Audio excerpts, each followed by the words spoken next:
చాలటం లేదే, ఎవరిని చూడాలి, ఎలా చూపు నిలపాలి, ఎలా గెలవాలి అని గెలిచినటువంటి వీరుల్ని చూస్తున్నప్పుడు ఇక్కడ వేదిక మీద మనం గమనించినట్టయితే మన బాలయ్య బాబు గారు విచ్చేశారు.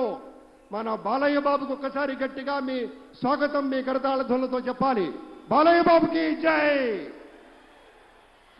అడుగోండి మన నటసింహం ది లెజెండ్ జై బాలయ్య.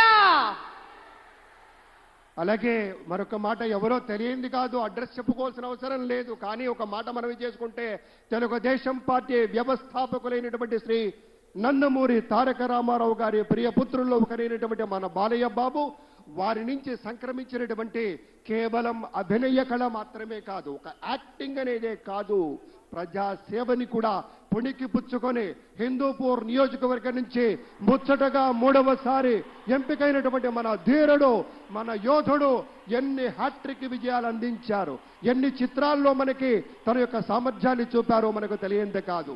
అదొక్కటే కాదు పెద్దలారా, బాలయ్య బాబు గారి గురించి చెప్పుకుంటే బసవరామ తారకం ట్రస్ట్ పేరిట ఆయన అందించేటువంటి సేవలు అనుపమానం, అద్భుతం. క్యాన్సర్ వ్యాధితో బాధపడుతున్నటువంటి అనేక మంది ఆర్తుల్ని రక్షించడం కోసం బసవ తారకం ట్రస్ట్ పక్షాన విశేషమైనటువంటి రీతిలో సేవలందిస్తున్న బాలయ్య బాబుకి జై.